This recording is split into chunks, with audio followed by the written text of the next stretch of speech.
Uvalenga magwala kwelintaba wo. Uvalenga magwala kwelintaba. Umayebo nasekufika intethele ukuthi namhlanje. Hello students of isiZulu or basic isiZulu. Now I've been waiting a long time to give this particular lesson, and I'm going to make a few of them because it is so important, so essential to isiZulu, and that is the prefix system. You cannot really understand and advance in Zulu if you don't recognize and learn the prefixes of the different nouns.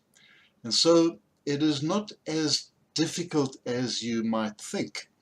In fact, if you start making a note of the different nouns as you hear them from Zulu speakers, or ask yourself the basic things that you see around you, the familiar things, then you will find that as you find the correct prefix, I used to, for instance, find the prefix and make a note of it on a back of a business card, keep it in my pocket for the day, collect a few for the week, and so on. So this is the system according to Meinhof. There are about 15 prefixes. Don't be too intimidated. In German they have der, die, and das.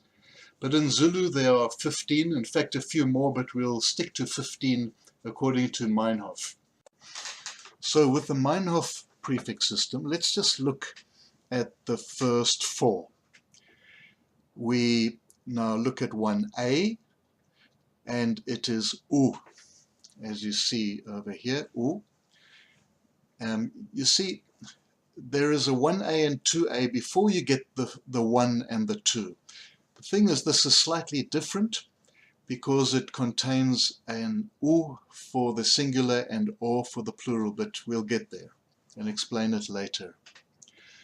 So, an example for the first prefix would be, for instance, ugogo. Ugogo would be the singular, and the plural would be ogogo. An example for a father would be then ubaba. Remember, I taught you that a B without the H is what they call an implosive B, which sounds like this, ubaba, and not upapa. Don't add an H afterwards, ubaba. Then a teacher is utisha. And the plural of each now for ugogo and ubaba and utisha is the following. Ogogo. You add an O before each one. So singular ugogo, plural ogogo. For ubaba, the singular being ubaba, the plural being obaba. For teachers, being the plural of class 1A, the plural is 2A, which means otisha. Otisha. But now we come to the full one, you could call it that. And this is used far more often than the 1A and the 2A. And the best example of this U is umuntu, a person. Now remember that it actually contains an M. It's often a silent M, or it is not inserted always.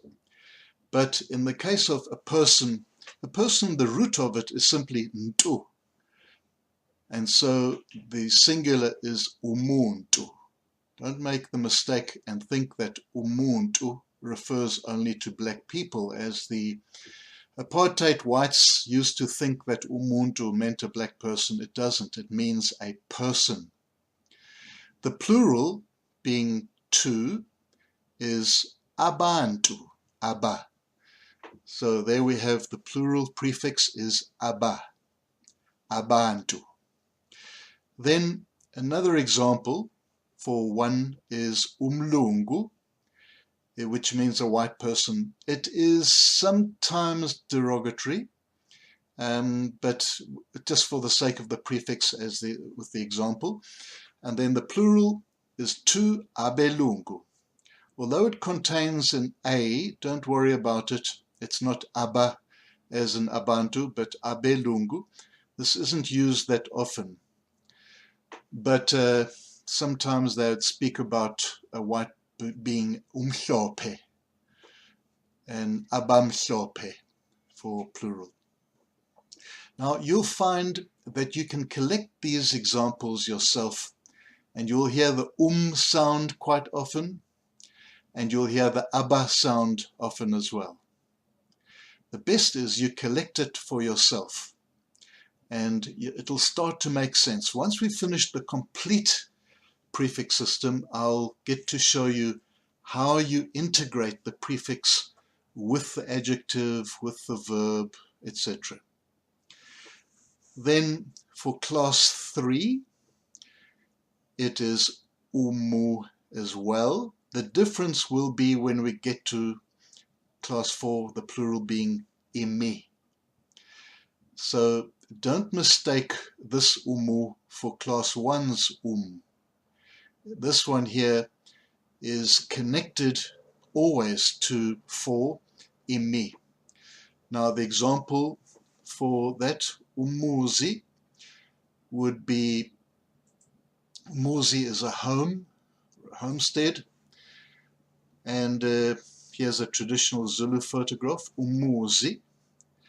The plural would be imizi, which can be houses or homes. So the plural being class 4 is imi.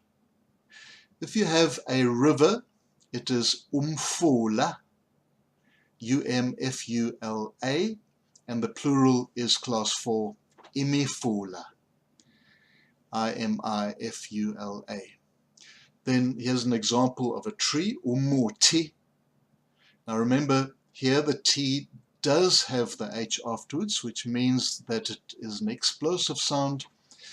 And the best way, put your hand in front of your mouth, and you should feel the air when you pronounce an H after the consonant. So umuti and not umuti. It's umuti. And the plural for class 4, imi, is imiti. Well, I wanted to give you an example though of ending this lesson of, as I promised before, I'll try and end each lesson with something very Zulu-y. In other words, very idiomatic, sometimes referred to as isaga, a proverb, or isisho, and some form of speech which is quite funny. Now you'll find that the Zulu people will easily nickname a person. So, for instance, a person who has a big beard, perhaps he laughs a lot, they'll refer to him as umahleke hlatini, the one who laughs in the forest. So, umahleke hlatini, if you see the spelling up here, umahleka ehlatini. Of course, they join together a bit when you say it in Zulu. The one who laughs in the forest. So goodbye for now. Salani kahle, and learn these first 4 prefixes, because we're going to go for another 4 at least in the next lesson. Uvalenga magwala kwelintaba wo. Uvalenga magwala kwelintaba. Umayebona sekufika into ethile. into ethile. Besitshela ukuthi namhlanje